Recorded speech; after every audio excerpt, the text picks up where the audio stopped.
Hello all.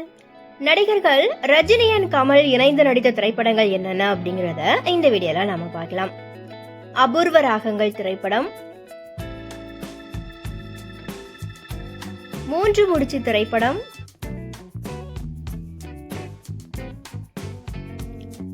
பதினாறு வயது நிலை திரைப்படம்,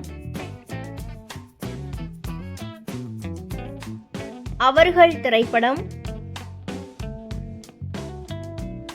ஆடுபுலி ஆட்டம் திரைப்படம், அவள் அப்படித்தான் திரைப்படம், தப்பு தாளங்கள் திரைப்படம், இளமை ஊஞ்சல் ஆடுகிறது திரைப்படம், தாயில்லாமல் நான் இல்லை திரைப்படம், அலாவுதீன் அற்புத விளக்கு திரைப்படம்,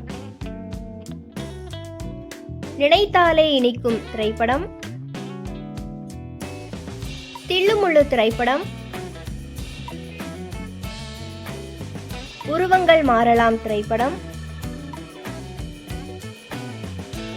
கிட்டத்தட்ட நிறையவே திரைப்படங்கள் ரஜினியும் கமலும் இணைந்து நடிச்சிருக்கிறாங்க. ஸோ எத்தனை திரைப்படங்கள் நடிச்சிருக்காங்க அப்படிங்கிறது தெரிஞ்சா கமெண்ட்ல ஷேர் பண்ணுங்க. அண்ட் இவங்க இணைந்து நடித்த திரைப்படங்கள்ல உங்களுடைய ஆல் டைம் ஃபேவரட் திரைப்படம் என்ன அப்படிங்கிறதையும் மறக்காம மென்ஷன் பண்ணுங்க. தேங்க்யூ.